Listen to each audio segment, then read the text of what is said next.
Hello, welcome to Zombie Beach.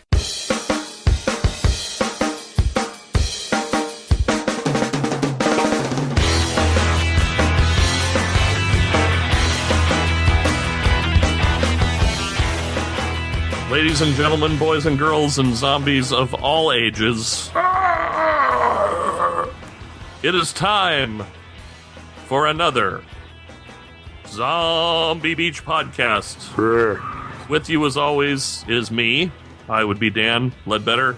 And, of course, my good friend, cohort, and probably one of the few people I would want to have next to me in case of the zombie apocalypse, my good friend, Jerry Davis. Who just did his Mr. T imitation.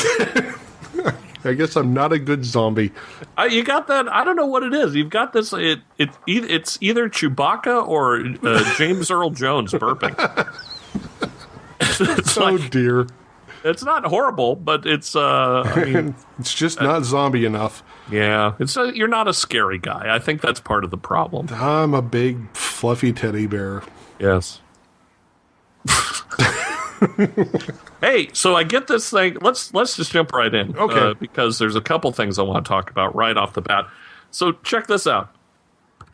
I get a postcard in the mail today. From the Red Cross. Oh? Yeah, I know. It says, your next donation is a milestone. Present this card to the Red Cross staff member the next time you donate to receive your milestone gallon pin. So I've given a gallon of blood over the last probably 3 years. And I'm sure a vampire somewhere really appreciates it. The sad part is I don't remember ever going to the Red Cross. No. So who knows what's up with that? But someone's donating blood in your name. That's kind of worrisome. I keep waking up in a bathtub full of ice. So I'm assuming that's when it's happening. But damn you, Red Cross! Exactly. Now, this is the funny part. I was telling some of my other friends today, we were talking about giving blood and all that, and I was thinking, you know what? My guess is that because the Red Cross is always like sending out things, hey, we need more blood. We're running out of blood. We've got to have some blood. We're running low. I would think that they would take steps to like make it cooler, like have, like make a Saturday like Red Cross Vampire Day or, Bloodsucker Day or something like that, and like kind of goth it up a little bit, have some vampires. Kind of like the CDC did with zombies. Exactly. It's like somebody needs to get in their marketing department and make things a little bit cooler. You know what I mean? Like make the place look kind of like you can have part of it be like normal, and then you could have like the mad scientist area. Yeah. I mean, how cool would that be? Set up those like electrode things that have the the lightning going up and down like them, and the Tesla coil. Yeah. Right. See, that's what I'm thinking. It's like, I mean, I love the Red Cross. I love what they do, and I mean, I found out that this last time that I went and gave blood, that apparently there's some something in my blood that that babies actually need.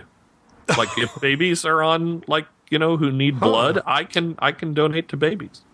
You have baby blood. I know. I was going to say, how did they find out? I didn't let that information out. Yeah, it's all those babies you keep eating. I know. But they're so good, and it takes so many to make a meal. Crunchy. But here's the thing. It's like I was asking the lady about it, and she goes, you know what? It's one of those things where nobody really understands why it is the way it is, but it's like, she said the next time you come in, your blood might not be able to be for kids. Because your body just, for whatever reason, something happens on the cellular level that like switches, like just a flick of a switch, and you can be, not suitable for children. Maybe it's the absinthe you're drinking. You know what? I am thinking, remember we talked about this last week about that whole absinthe drinkers being immune from the zombie apocalypse thing. Yeah. I'm thinking this could be, you could be onto something, my friend. Interesting. So, I'm excited to get my gallon pin. So when I get my gallon pin, I will I will post a picture of it. So You really should come with like vampire fangs or something. like, no kidding, dude. Like it should be casket shaped. Why, it's because you've got zombies are really popular right now, and so are vampires. They need to cash in on that. You'd get so many sparkly people wanting to donate blood. Exactly. It would solve their problem. I mean, come on. It's like just like the CDC, man. You got to cash in when it's hot. There's always some way to figure out, how to cash in on the zombie. Well, you got to think though. I don't want to put down the Red Cross, but they don't seem to be a very imaginative bunch of people. They just don't. Well, they just don't. Well, they do some stuff. I mean, they do a blood drive every year with a local radio station with two very popular DJs, Mark and Brian. They do that, and they do, around Halloween is the only time that they dress up like vampires and monsters. But it's like, I would think that there's got to be a way to make it, what's the word I'm looking for? Make it cooler to give blood? Hip and cool. One thing, they need to reach out to Stephen King. Dude, no kidding. And have him do some donate blood things. I mean, all he would have to do is say donate blood, and it's creepy. Yeah, or Clive Barker. I mean, he had a series of books called The Books of Blood. Yeah. So it's like, I mean, come on, people, like get somebody in there who's at least sort of kind of hip, and like thinking outside the box to really do some really interesting things. Like think outside the blood bag. Yes. Think outside the blood bank. Like they should come up with a thing like a blood bank. Like you give a certain amount and you rack up points, and it's like almost like a bank account. You can cash them in for things like bats or horror films. I don't know. There's just got to be a way to cash in on this that they're not thinking of. So. Oh yeah, some sort of get a studio involved, and they could like repackage like the original Dracula movie, and the only way you can get it's super collectible. The only way you can get it is by donating X amount of blood. Oh, there you go. Like signed by somebody. Someone. I don't know. Whoever's still Edward's alive. brother. Edward's brother. Bela Lugosi's son. I mean, he could... He's still around, isn't he? Yeah, I saw him at the screening. They did a screening in Pomona. Well, there you go. The original Frankenstein and Dracula, and his kid was there. It's kind of cool, actually. That's totally it. We need to someone out there. If we don't do it, you need to do it. Steal our idea and send it to them and say it's your idea. We don't care. Just make it happen. Make it happen, people. That's all we care about. I used to give blood religiously until God told me not to. No. Sorry, let me rephrase. I used to give blood all the time until they found out that I had cancer when I was 14.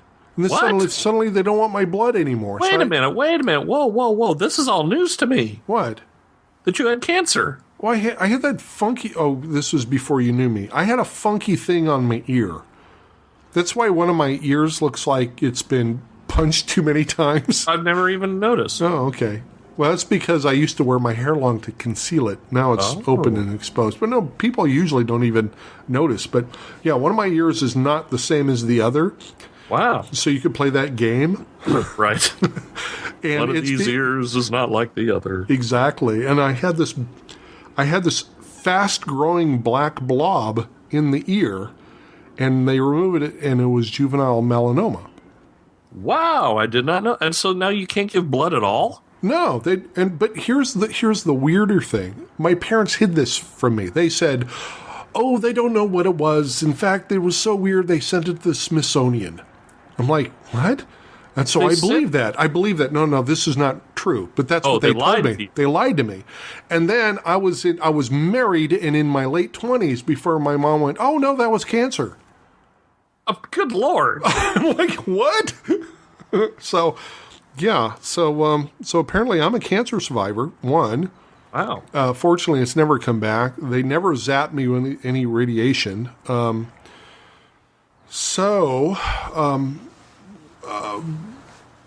was I going with this? Oh, I can't give blood. They won't take my blood anymore since I put that down on the form. And now red flags. And they tell me when I go into the van, yeah, we'll take your blood, but we'll throw it away. Wow. So that's the only reason I don't give blood anymore. It's a waste. I did not know that. Before we go any further, we forgot to do something. Let's thank our sponsors. Oh, yes, absolutely. At superfocus.com. We love Superfocus. I love my glasses. Yeah, I'm excited. As I mentioned on the last podcast, mine are due to show up sometime this week. And he's going to love them. I was standing on my balcony. It's the first really beautiful day so far this year here in the Chicago area. I was standing on my balcony. I've got this pond like 8 floors below. Right. Full of geese and ducks and turtles. And I was able to see the turtles instead of blobs and duck-shaped blobs. It was supernaturally clear, and I'm not exaggerating. It was clearer than I've ever seen, and sharp edges and everything. And I'm talking about little tiny turtles 8 floors below me swimming around in the pond. So Superfocus, you completely and totally rock. Awesome. Well, thank you, Superfocus. Thank you for sponsoring us. Yeah, we're all about that. Yeah, really. All right, now let's jump in right away because we were going to talk about it last week, but you had not gotten caught up. Oh, and now I'm caught up. Okay, let's look. But yeah. Spoiler alert! Spoiler alert! I've created a special spoiler alert sound just to warn you that we're going to have spoilers, and I'll insert it here. Spoiler alert! Spoiler alert! Spoiler alert! So, if you've heard that sound, know that we are going to be talking about the intimate details of the current episode of The Walking Dead. Or some movie or something. Or some movie or something. That's basically your warning to hit the stop button, the eject button, your iPod button, whatever medium you are listening to this podcast on. If you don't want to have your entire day ruined by knowing what happened. Stop right now, push the podcast out your anus, and don't listen, because we're going to have... What the hell did I just say? I was just going to say, if you have the podcast in your anus, you have worse problems than knowing what's happening on The Walking Dead. That was intense. But the funny thing is I knew exactly what was going to happen. The moment you said, holy crap... I can't believe you did that. I was like, Well, let's go back because we never discussed episode before last. So if we're going to go where we're going, yes, let's chat about the one where Dale gets the axe. I didn't see that coming at all, and that was intense, dude. I was like sitting on the edge of the couch. My jaw was on the ground, going, "Oh my god." Oh my god. Oh my god. I know. And I knew something was going to happen when the kid started messing with that zombie. I know. That was like, and you know what keeps on coming through my mind, and it happened in the latest episode too. They are not watching that kid very well. No. How is he going off on his own? I know. We're living in a zombie infested world. There's dangers outside, and he keeps on slipping out the door, and nobody notices. He's slipping out the door. He's got access to guns. I don't know. This is what I'm thinking, because I was talking to Thea over at Superfocus about this. We kind of had a little discussion going back and forth about who do you think's going to die next? Who do you think's going to get killed? And actually, my hypothesis was that it's going to be the kid. The kid's going to go. Because he's a loose cannon. It's like he's all over the place. No, because he provides the dramatic tension. He's got to stick around because you're always going to be afraid he's going to die, and he's going to keep you watching. But man, I'll tell you what, when Dale walked up on that cow, I know, I knew shuffling, it's like I went, oh crap. Yeah, but I didn't think he was going to die. Yeah, I thought they were going to kill the zombie, and then the kid was going to get into trouble and be on lockdown or something. But dude, he got his insides ripped out. Yeah, and then they had to put him down. They did. That was intense. Kind of like Old Yeller. Yeah, Old Daler. Old Taylor. Yeah, I miss him though. I really, I liked him. I don't. He was kind of whiny. Really? I thought he was like the voice of reason for the group. No. Oh. I thought Shane was the voice of reason. All right. So then they buried Dale. Yeah. You know, they shot him in the head, which is kind of brings us to the next episode. Like, holy crap! Did you see that whole thing coming? It didn't go down the way I thought it would, but but I knew that he was and I didn't know until I read your comment on Facebook. I can't believe Rick did that. This changes everything. And I thought, oh, he kills Shane. Oh, but see, I didn't write that. Someone else did. Oh, someone else did. Okay. Well, yes, I wrote, holy crap, this was a game changer. Yeah. And it was actually two separate incidences. One, holy crap, I can't believe that Rick capped Shane, which, I mean, we kind of saw that coming because they were really, the tension between the two was getting out of control. I thought Shane was going to fall. I really did. I thought they were going to go ahead and kill the prisoner, and that if they were going to keep that tension between them as part of the show. Right. But no. Shane took him out and snapped his neck. Yeah. And sidebar. Yeah. And my daughter warned me this part was coming because she saw it she read all the comic books. Oh, she spoiled that for you? Oh, yeah. But she said that they're all infected with the virus. Who's all infected? Everybody's left alive is actually infected with the virus, and if you die, you become a zombie. Okay. Right. It automatically kicks in. Yeah, you don't have to be killed by a zombie. You just have to die. Right. So that's what I'm thinking. Up. Now let's go back a little ways. Let's go back to the end of season 1. Uh-huh. Remember over at the CDC? Yeah. And when the guy whispered in Rick's ear? I don't remember that. You remember at the end? And everybody thought, oh my God, he's telling her that his wife's pregnant.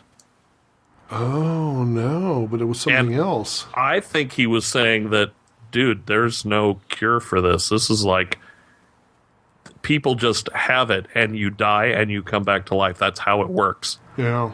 That's what I'm thinking, because if that was not the case, I think he would have freaked out a long time before that. You know what I'm saying? Yeah, yeah. So I'm sitting there going, oh, crap. So now it all and it happens fast, too. Dude, that was, remember the guy at the CDC said the slowest we saw was a minute and a half, and the fastest was 4 hours. Or the slowest was 4 hours. Switch them, yeah. Right. Yeah. So, wow. So what did you think? I mean, when obviously we got the precursor when Randall, the prisoner, came back. Yeah, and they didn't find bite marks on him. Right. Which was the precursor back? Remember when they were going to dump him at that not the school, but whatever that public utilities place was? Yeah. And they saw the guards on the ground that were dead and didn't have any bites or scratches? Oh, I thought they had scratches. No, they didn't. Because they even commented. He goes, wow, I don't see any bites or scratches on these guys. So it's like that was kind of the foreshadowing. Yeah. So, wow. So, what did you think? Give me your impressions. What was your gut, so to speak? Held in tightly. I like the direction they're going. I'm glad. It looks like they're going to abandon the farm at the end of this, which is kind of good because I know some of your friends who are commenting on the Facebook were starting to call it Zombie Farm. I know. In a rather disdainful way, and I kind of agree because it was getting kind of stagnant. Yes. Life on the farm with zombies, and all we do is argue about things. Right. And then we have to leave to go do something silly in order to encounter zombies. You know, that was not very zombie-centric. Right. So it looks like, but, it was inevitable that they had all the cattle and everything, and the zombies are hungry, and they've already eaten all the people. They got to find something. Right. Yeah, so... Now, notice this, too. Now, this is something that we really, really need to address and clear up because a lot of people, myself included, Well, actually, you know what? No, I was not included because I knew this being a zombie enthusiast from way back in the day, like in the early 70s. This whole notion that zombies just eat brains. Oh, yeah. That didn't happen until 1984. Yeah. When Return of the Living Dead, the comedy by Dan O'Bannon, came out and used the brains nomenclature for zombie attacks. So, yeah, zombies just want to eat people. They don't care. They're just consumers. They just want to eat meat. They just want to eat. It's like they don't care. It's like they just want to bite and eat and consume and cue the Cyndi Lauper music. Zombies just want to eat meat. Oh man. Now, what did you think about Shane's transformation, the little montage thing? Oh, I thought it was pretty cool. It showed what was going on in the brain. Right. Made me know exactly what was about to happen. The whole thing about the kid showing up at the last minute and then pointing the gun at him. Yes. Freaked me out, but it just made me think, what horrible parents are these? Oh, I know. Good Lord. They're not keeping this kid. So their only child is always wandering off at night. What? And with firearms. Well, they handed them the firearms. I know. Well, there you go. Child Protective Services, if they were still around, would have had a field day with that. Okay, my favorite character now is Daryl. Oh, Daryl, yes. I like. You know what? I actually liked Daryl from the beginning. I always kind of liked Daryl, but now I'm liking him more and more. I think he's my favorite character now that they killed my favorite character. Here's my problem with Daryl, though. Daryl is kind of taking Shane's place as Twitchy.com. Yeah, but he's more. He didn't quite like Shane. No, he didn't like Shane at all, but the last few episodes, I mean, well, the last one he was okay, but the few when he started hallucinating out in the woods that time when he saw his brother, and that's when he started collecting zombie ears on a string to wear as a necklace. Oh, but that was because he was in pain shock. Right, but you think he's over that now? He still has that zombie necklace hanging on the tree by his motorcycle when... I can never get... What's the kid's name? We're calling him the Kid. I'll just call him the Kid. Who cares? Punk Nose Kid. I think. Kid from Walking Dead. Carl. That's right. Carl. Okay, there you go. So Carl... owned a bunch of hamburger joints. Yes, Carl's Jr.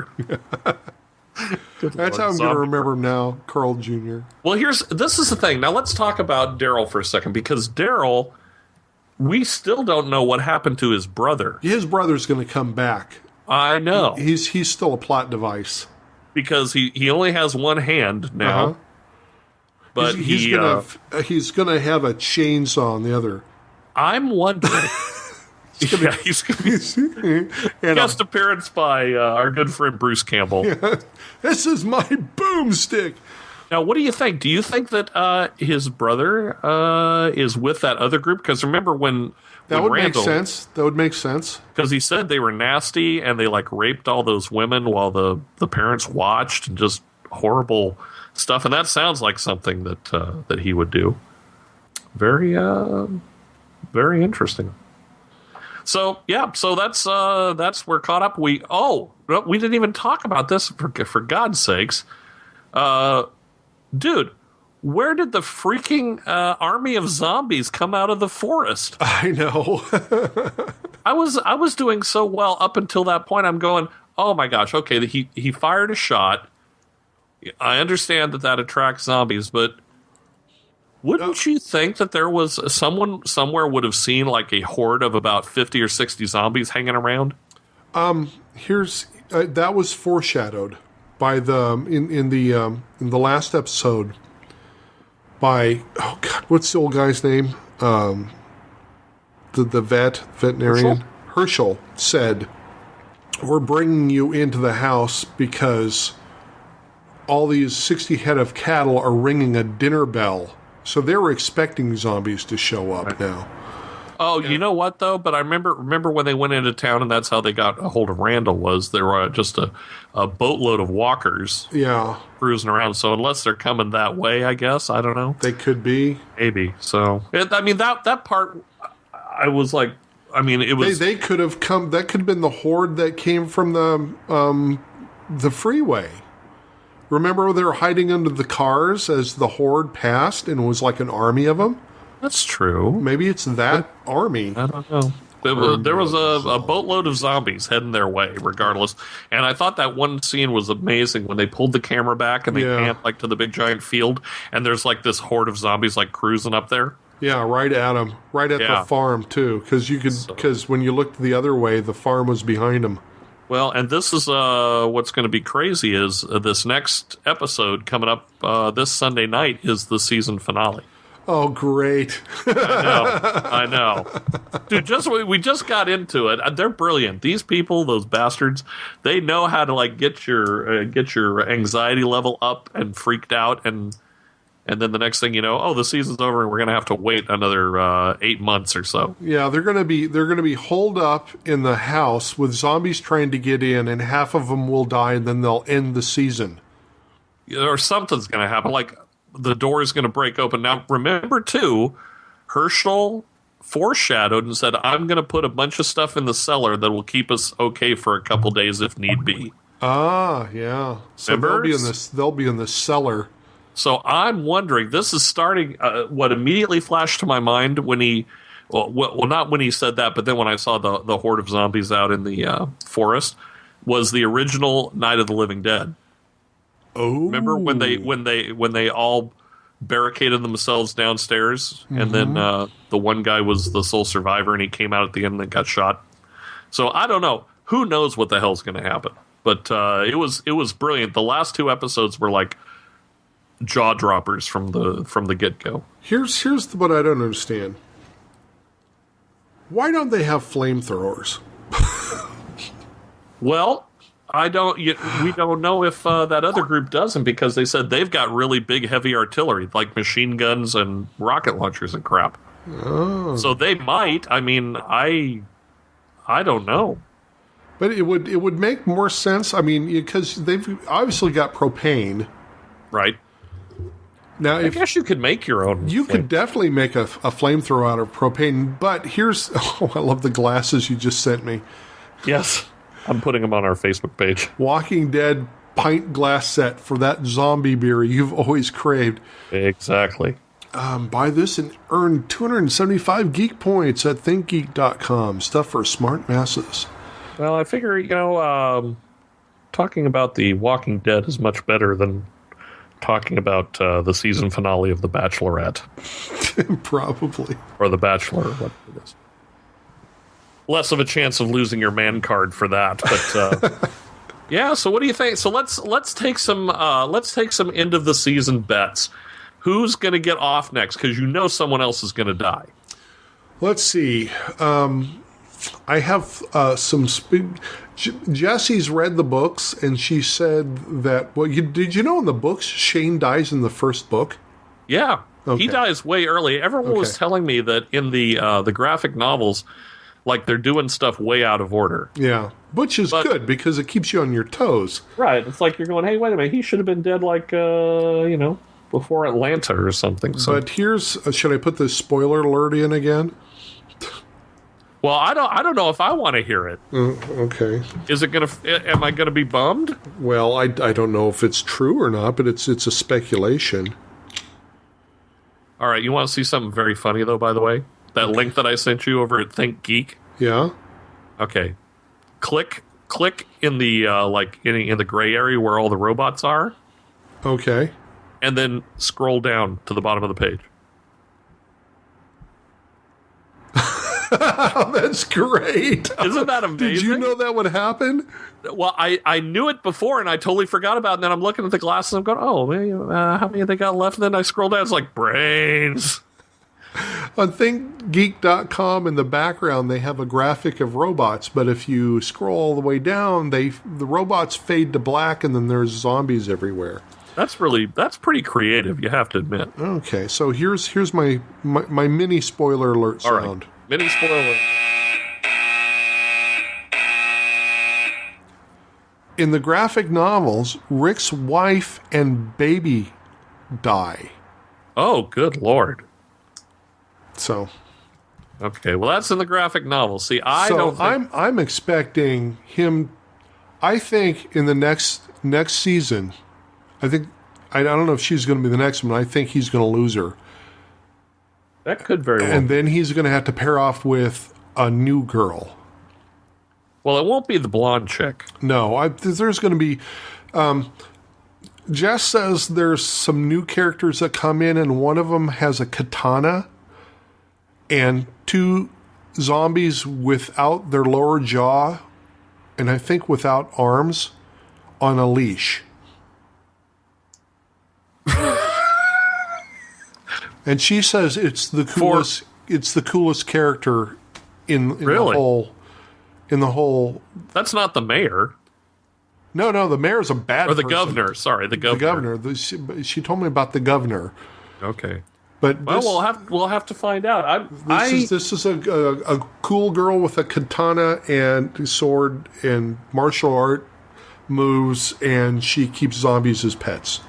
All right. Well, here's what I'm thinking. After she cuts off So she disables them she disables them. and makes them pets. Yes. Yeah. Now, what about this? I'm just going to throw this out there, and Maybe that'll be Rick's new girlfriend. I don't think Rick would have anything to do with the girl that keeps zombies. As pets, know, but I that's know. just me. I could be wrong. But what about this? Now, what if Lori, I believe her name is Yeah, Lori. Lori. So what happens if the baby is stillborn, turns into a zombie, and eats its way out? Oh my God. If it was stillborn, it would already be a zombie, so it wouldn't even know. Oh, that's So there you go. That And- could be it. and it's they show disgusting enough things for that to be part of the show. Yeah, I know. No kidding. Oh Dude, dear, like they're- we've made this whole episode to be completely about Walking Dead. Well, yes. Yes, we did. We really shouldn't do that. No, we didn't. But we had to talk about it because it was so dramatic, Yes. scary.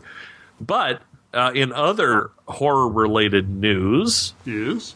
a movie that I don't know if you have seen yet. Speaking of zombie babies, Uh-huh. have you seen Grace? No, but I've heard about it. I've heard it's really, really good and scary. Well, I wouldn't say scary like in the kind of scary, Uh-huh. but Horrifying. it's creepy. Yeah, it's like, good Lord, what the hell kind of thing. So I would recommend you see Grace. Like Dead Girl. Oh no, not like that. No, for heaven's sakes, not like that at all. Okay. Well, here's this. This is interesting. What's that? Are you familiar with io9.com? It's an I and an O and the numeral 9.com. Oh, you know what? Yes. Okay. They have they have a story called The Ultimate Guide to Scary Sex Scenes. Oh, good heavens. So you could go to actually the easiest way to do. Oh, I'll just post the link. Scary sex scenes. And it says not safe for work. Oh, of course. There's a zombie stripper that offers you a private lap dance. Oh, I saw that movie, Zombie Zombie Strippers. Strippers, yeah. Yeah, it's funny, horrible, dude. It really is funny, horrible. It's disturbing and so weird. It's one of those things where you go, I would never really admit to anybody that I saw this movie, but you have to see it.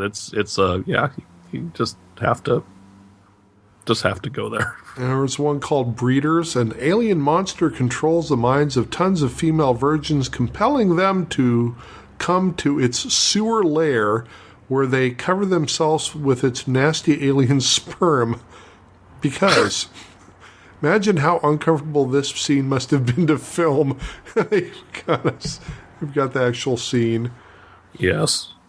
What was one of the creepiest horror film sex scenes was from what was it called? The Entity? Oh, I thought you meant Species, or you're going to say Species. Oh no, Species was like whatever. I mean, come on, it's like yeah, that's what was it? The one where the woman gets raped by a ghost.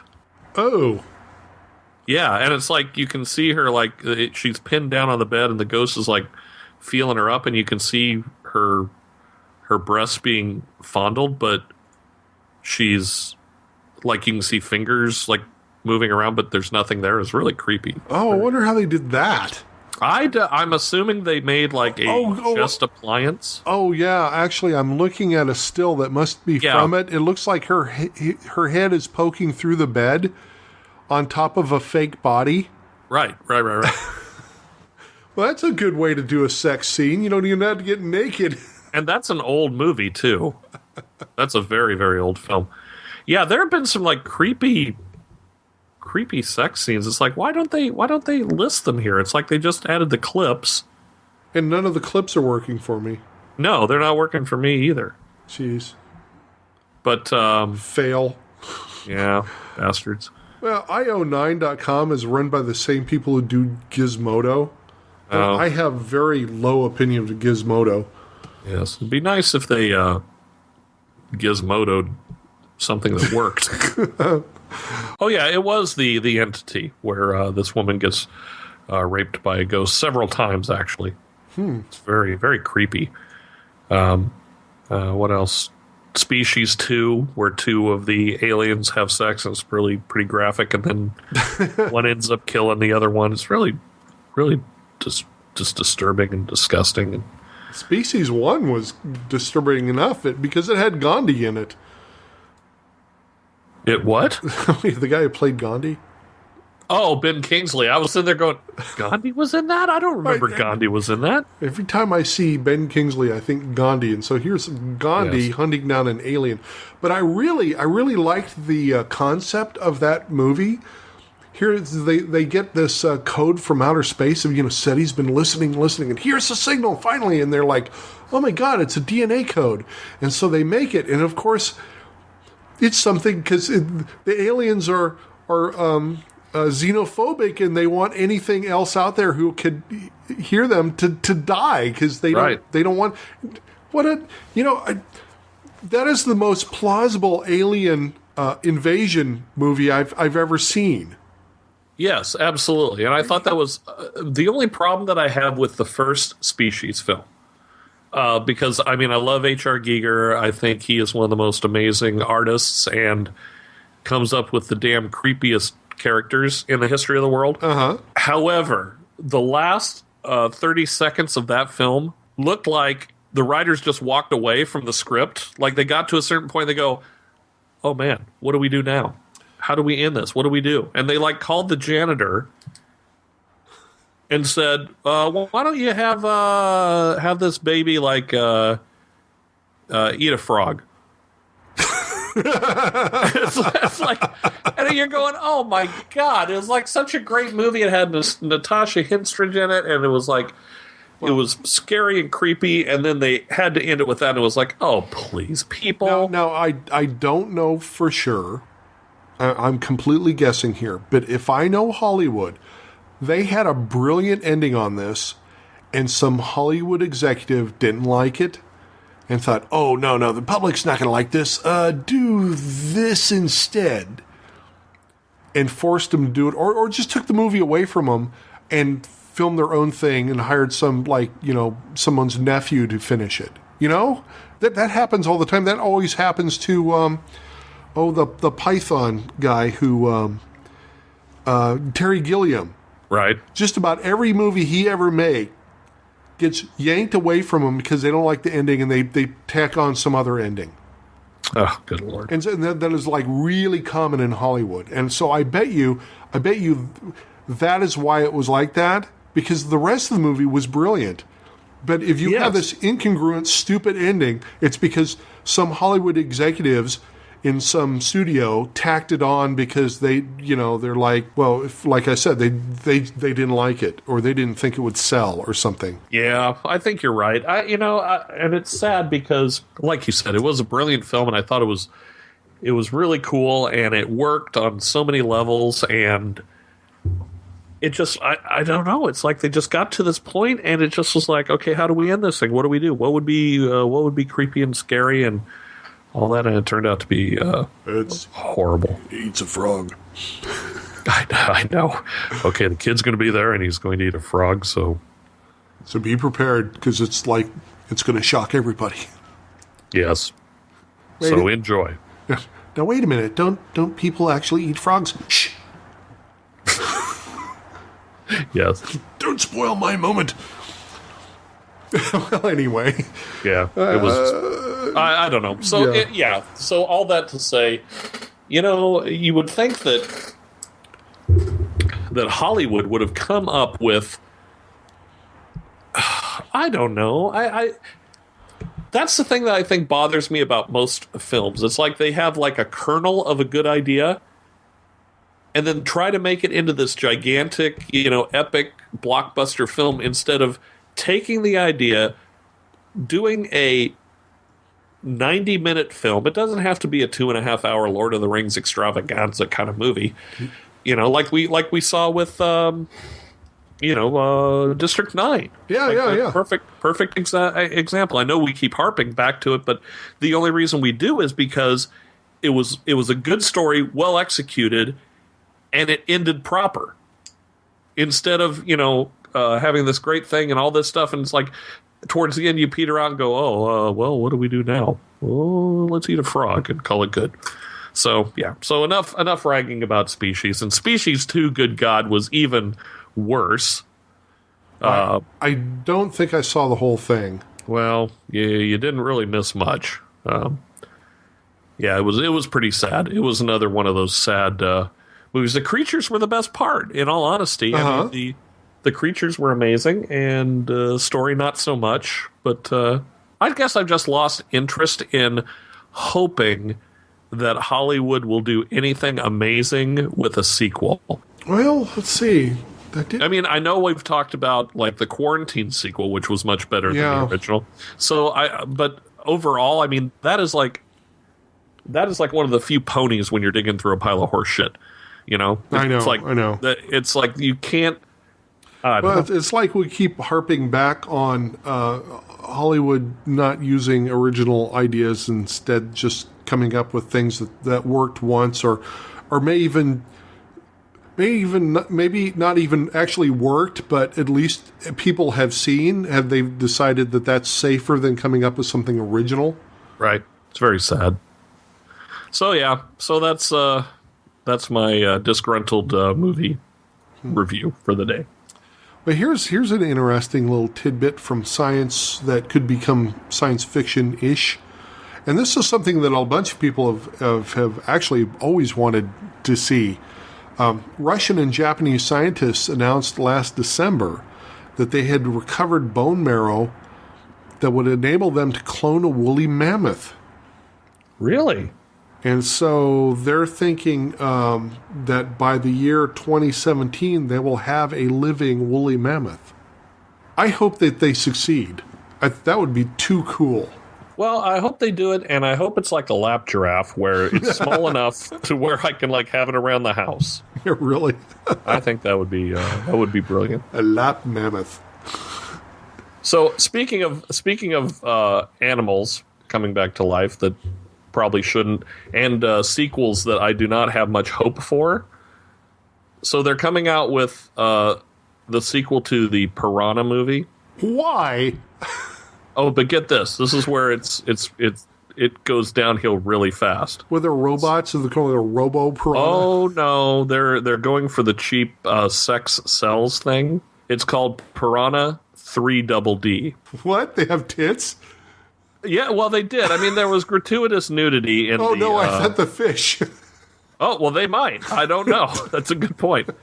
But let me send you the little piranha with bras on. It's just horrible. It's like, people, how desperate of a time is it when you have to do that? So here's the synopsis. Having awoken from their spring break extravaganza, which is where the other one ended, the swarm heads upstream, where they look to make a real meal out of Big Wet, the local water park. When it comes to fun, nobody does it wetter. Though they came to get wet, get loaded, and get some, the staff and patrons get more than they bargained for when they must face the fiercest, most bloodthirstiest piranhas yet. So there you go. So Piranha 3 Double D coming soon this June from the people that brought you Piranha 1. Good Lord. Of course, they're doing the whole Jaws thing. Yes. They're going up toward the swimming nude girl. You know, is it just me, or there's just nothing coming up, man? There's just nothing coming up other than Prometheus, which I'm very excited about. Well, you never know. Maybe this is going to be really funny. What? Piranha 3 Double D? Yeah. It might be. I mean, the first one had its funny moments. Like when the piranha, chewing this guy. It has David Hasselhoff in it. Oh, well, there you go. And Gary Busey. Oh, good Lord. Okay, all right. We may have to watch that one. This might be good. All right, let's put that on our list of movies to watch and review, because that one almost demands it. I know. Now, there is one coming up in 2013, so you've got a little bit of time to wait for it, but it's called Frankenstein's Army. Oh, that sounds interesting. At the end of World War II, a squad of Russian soldiers pushing into Eastern Germany stumble across a secret Nazi lab, one that is unearthed, and begun experimenting with the journal of one Dr. Frankenstein, his work as the basis for assembling an army of super soldiers stitched together from body parts of their fallen comrades. That sounds well thought out. Now, along those lines, I want you to write this down, because you need to see this movie. Okay. Called, what was it called? How sad is that? It was called Amnesia. No, it was Zombie Nazis. It was amazing. Okay. What's it called? Dead Snow? Was that it? Let me look at this. Dead Snow? Was that it? Dead Snow? Zombie Nazis? Yes, Dead Snow. You need to... Snow or Schnell? Snow. Snow. Dead Snow. Yes. Okay. Dead Snow. So I'm going to... Siri, remind me to watch Dead Snow. All right, here. She's going to say... I don't know what the hell you're talking about, Jerry. When would you like me to remind you? In 6 months. Here's your reminder for September 9th, 2012 at 9 a.m. Wow. Shall I create it? Yes. Okay, I'll remind you. I just sent you the link, and you can watch the trailer. I think that will explain more to you than just me ranting and raving about it. It's actually not bad. It's supposed to be a kind of a comedy horror, but it's actually I personally liked it. I thought you might like it as well. Dead Snow. Okay. Yeah, so you need to watch that, and we'll review that next week. Interesting. Hey, for all you vampires out there, I found an interesting website. It's www.customfangs.co.uk. They make custom high-grade vampire fangs. Realistic-looking teeth, surprisingly affordable, highly photogenic, and dental fit appliance. Wow. That'd be kind of cool. Get some real... Not that I'm a vampire kind of guy, but still. Why don't we... let's see if they want to sponsor us. Hey, why not? Get some fangs out of the deal. Yeah, really. All right, so you ready for this one? Okay. This is coming on March 17th of this year, I believe on the Sci-Fi Channel. Oh, yes, just when you thought the franchise was dead, Leprechaun's Revenge. Oh, I thought you were going to say Sharktopusy 2. Oh, no. I think we lost that one for sure. I'm pretty sure. So, Leprechaun's Revenge. Look for that on the Sci-Fi Channel. Coming soon. And the making a leprechaun into a horror movie thing, kind of like, I don't know, Chucky meets Critters. It never scared me. No, not at all. It was just ludicrous. Not at all. I mean, that is a Hollywood idea. Yes. What's scary? Leprechauns. They're little and green, right? Well, right, they're scary. Yeah. The reason Leprechaun came out in the first place was he was part of that whole let's go through and use every single holiday as the basis for a horror film. Yeah. Because that came out like way back in the day, around St. Patrick's Day. Now, did you tell me this, or did I hear this from somewhere else, that they're doing a remake of Evil Dead? Yeah, but it's not going to be truly Evil Dead. Right. It was actually Bruce Campbell tweeted this. Okay. And so it's going to be different characters, similar situation, that's all I know. Oh, well, we'll have to look for that one. I want to see a sequel to Army of Darkness. Yes. I want Ash to come back. And I know he's sick to death of Ash, but he created a great character, and it's enduring. It has legs. They need to do another one. Yes, I agree. I agree 100%. He's such a good character. Well, and they incorporated Three Stooges stuff into it. I mean, come on. Right. And he said groovy. He is the one before Austin Powers that, to me, brought groovy back into my vocabulary.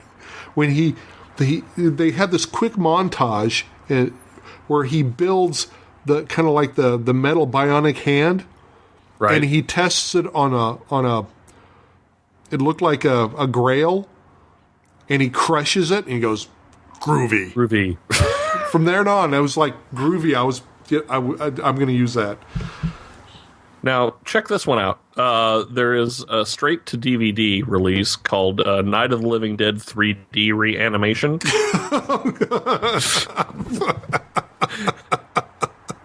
It may already be out. I'm going to have to look for it. But it looks like it's trying way too hard. Exactly. I mean, how many more things? The only thing they could have added to that title would be Night of the Living Dead 3D Reanimation, the sequel, Piranha. In space. In space, exactly. And here's the thing: the only redeeming value is it's got our good friend from the Reanimator series, Jeffrey Combs. So it's a low budget, and their whole deal is after inheriting a family mortuary, a pyrophobic mortician accidentally exposes hundreds of uncremated bodies to the toxic medical waste. As the corpses reanimate, the mortician's inheritance-seeking younger brother unexpectedly shows up, stumbling upon a full zombie apocalypse. So that sounds fun. I'm going to have to look for that because we might have to... I'd watch it just for Jeffrey. Yes. You know, our friend Melanie has a thing for him. Yes, we did talk about that. Yeah, and she actually met him several times because she kept on going back and seeing him doing he had a stage show where he was portraying Edgar Allan Poe. Yes, but I wanted to go see that last year, and I wasn't able to, so I'm going to try to go see it this year if he comes back around. Oh, is he going to do it more? Apparently he does it every year. Oh, well, the awesomeness. So I may have to go do that. But, all right, speaking of mashups that you prayed your entire life would never happen, but that they do. Yeah. Are you ready for this one? No. Going straight to, I'm sure, DVD, because if this one goes to the theater, somebody's going to pay. Strippers versus werewolves. Sign me up. I'm not even kidding. Strippers versus werewolves. And let's see. Oh, here's, was that the movie poster? That's another Hollywood idea. Yes. Oh, my God. It's like... people. It's like imbeciles sitting around pitch rooms pitching to each other until they come up with some sort of inbred stupid idea that they convince themselves is good because they're drinking a lot of beer and then right. It's almost like it's almost like a let's see how wacky and weird we can get. Let's see exactly how stupid we think our audiences are. Exactly. And they still... And they're convinced that the audience is dead cold dumb. Well, they're thinking that they can throw anything on film and throw it out there. They're so cynical about the audience that it's just sickening. Oh boy, here's a good one for you. Oh boy. It's a Reanimator 12, You're Attack close. of the Nanobites. It's a foreign film called Zombibi. What? I'm just going to send it to you because it's from Switzerland, probably by the same people that brought you Troll Hunter. But it's supposed to be funny and zombie crap and whatever. So Zombibi. Basically, the story takes place in Amsterdam-West, where a virus turns people into bloodthirsty zombies. Although much blood is flowing and many limbs chopped off, there's a lot to laugh at in this bizarre horror story. Zombibi? Zombibi. It has something to do with a BB gun, or I'm assuming that something is wrong. Now, the one I am looking forward to, and I know we've talked about this before, but I am like so excited for Abraham Lincoln Vampire Hunter. I know that's going to be ridiculously fun. Yeah. I hope they play it straight. Oh yeah. I mean, because it just looks like. In fact, I'm going to send you a picture of the movie poster because it actually looks pretty badass. I'm looking at Zombibi. Yes. I'm guessing that BB has something to do with cute blonde girl. Yes. And I'm pretty sure you. And it correct. says Niet in 3D. Yes. Think Kiev hookers. It's what I'm thinking. Oh, man. So all this to say, dear listener, there's a lot of crap coming out. So just be forewarned. Plenty of new fodder for Netflix streaming. Oh, good Lord. Yeah, Netflix will have no problem. You know what they need to do? They need to come out with just a streaming service that is just horror films. I think it's called Netflix. Well, no, but Netflix has all this other stuff, and they're always so behind on everything. It's like I would love to see like all of the trauma films like done. You know, all the old stuff that. Oh, this is I can't even believe I forgot to talk about this, dude. Dark Shadows. Oh yeah, isn't that Spielberg doing that? Yes, it was like an old horror soap opera with Johnny Depp as Barnabas Collins. Yeah. I'm so blown away. I think that's going to be awesome. I love how Abraham Lincoln is holding the axe. Yeah, I know. That's like so amazing. President by day, hunter by night. Abraham Lincoln, vampire hunter. I think that's going to be brilliant. I never told a lie. That sounded like... You sound like Richard Nixon. Richard Nixon, vampire hunter. Richard Nixon, werewolf killer. That's a movie I'd go see. That's right. I didn't tell a lie. I killed the werewolf with a silver bullet. Oh, so he was actually... Okay, Richard Nixon was actually this upstanding, straight, arrow guy, but he had to... Like, the way he had to hide the fact that he was a werewolf hunter made him look like a crook because he had to, like, funnel all this money secretly into these things that supported his hunting of the vampires or the werewolves. Right. So it completely vindicates Richard M. Nixon. And it was a whole thing at the Watergate Hotel, and he had to do it because he had to, find out what was going to happen and stop the werewolf apocalypse from happening. And see, there you go. There you go. It's got legs. That could be it. Now, I'm sending you a picture of the Dark Shadows cast. I don't know if you've seen this or not. But no, I haven't, but that looks creepy. Look at Johnny Depp standing back there as Barnabas Collins. You can't even really tell that's him. No, not really. Look at that. I know. Pretty amazing. So, all this to say, dear listener, there's a lot of weird, wacky stuff coming out this year. So be selective. Do your homework. Go to Rotten Tomatoes and double check stuff before you plunk down your hard-earned cash, or if you can borrow a friend's Netflix account or something, go do that. Because honestly, a lot of this stuff you're not going to want to pay money for. You're going to feel ripped off. And if you do see something and it does make you feel like you've been ripped off, let us know. Yeah, we want to hear from you. Like, give us. Consider this like the early warning system. Like, post on our Facebook page or on our website. Stay away. Like, so send us an email at undead@zombiebeachpodcast.com. Yes, and you can also call us. I believe. Can they call us? 469-300-1155. There you go. That's our phone number. So feel free to call us and leave a message, because we would love to hear from you. And if you don't want us to use it on the podcast, just let us know. We won't. I think that's. Yeah. I'm wondering if that's why a lot of people don't want to call us, because they're afraid we're going to make fun of them. We might make fun of them. I mean, it depends on what they say. If they're going to, throw down the gauntlet, all bets are off. Okay. It could happen. But we'll be nice. I mean, but just know that the possibility is there. I'll be nice. Dan won't be. Yeah, I'm usually the smartass of the group. So yes, that's totally fine, and I'm comfortable with my role.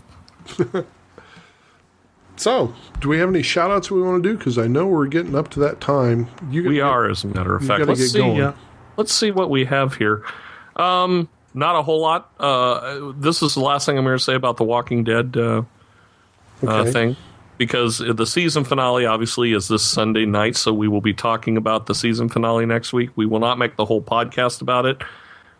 Just want to make that clear. We did a little bit overboard today, but I just wanted to say that for those of you who are on Facebook, that they are coming out with a Walking Dead social game.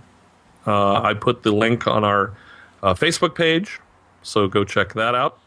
But let's shout out, of course, my good friend Jeff from Deal News. Tessa, who got the book that we gave away. Of course, our friend Jimmy and Steven. Long-time listeners, several-time writers. Shout out to Tanya. We love Tanya. Aaron Mix. Oh, I wasn't going to say the last name, was I? Oh, there you go. Too late. I know. But we appreciate all of you, whether you respond or not. However, if you feel inclined to, just to boost our ratings and to create more Zombie Beach awareness, if you would leave a comment over on our iTunes page, that would be most appreciated. And stop by and see us on our Facebook page, which is facebook.com/zombie.beach.podcast. All right. I'm going to take us out today with some Jim's Big Ego. Oh, nice. We like Jim's Big Ego. One I think I actually played before. It is about the comic book character Flash, who Jim from Jim's Big Ego, his grandfather, I think it was his grandfather, or maybe it was his uncle. I'm kidding. So he was related to one of the artists who created, or at least drew, some of the original Flash comic books. And so this is about Flash. Well, there you go. So we'll be back in a flash next week. Yeah. How was that for a tie-in? I think that's perfect. That was good. I like it. See you, everybody. Bye.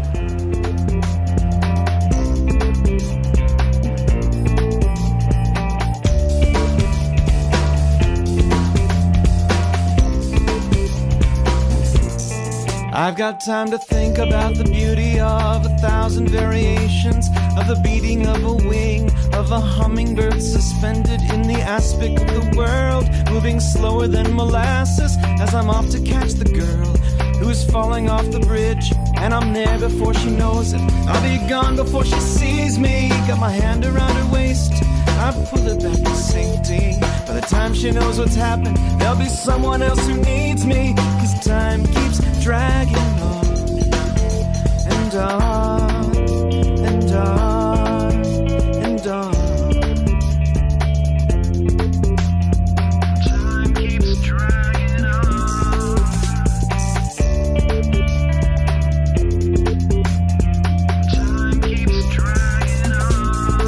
I've got time to think about my past as I dodge between the bullets. And my life was so exciting before I got this way. And how long ago it was now I never can explain. By the clock that's on the tower or the one that's in my brain. And I'm there before you know it. I'll be gone before you see me. And I'd like to get to know you, but you're talking much too slowly. And I know you want to thank me, but I never stick around, 'cause time keeps dragging on and on and on. And you say the time goes rushing by, it seems so slow to me. And you see it blur around you fly, but it takes too long, it seems so slow to me.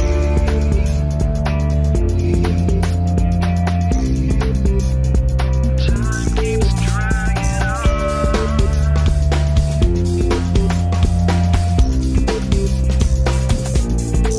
I wish I'd never gone into my lab to experiment that night before lightning flashed around me and time changed speed. Now I gotta try to be so patient until calamity will strike, because when things change in an instant, it's almost fast enough for me. And I'll be there before you know it, I'll be gone before you see me. And do you think you can imagine anything so lonely? And I know you'd really like me, but I never stick around, 'cause time keeps dragging on and on and on and on and on. And you say the time goes rushing by, it seems so slow to me.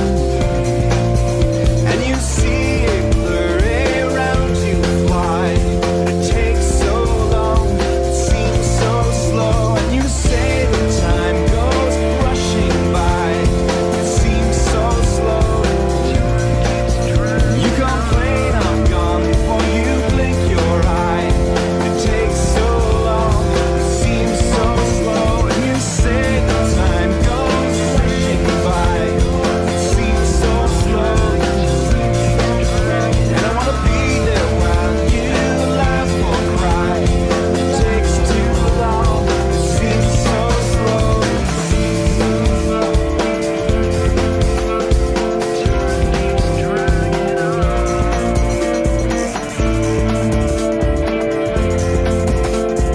Time keeps dragging on.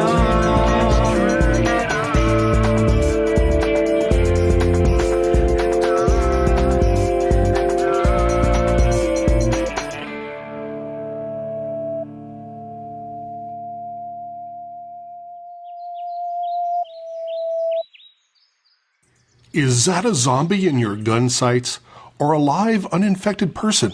You don't want to make a bad judgment call, because either can lead to disaster. That's why we recommend donning a pair of Super Focus eyeglasses before you pull the trigger. Yep, it was a zombie.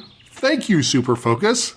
Super Focus recommended eyewear for the zombie apocalypse. For more information, go to www.superfocus.com or call 800-900-3700.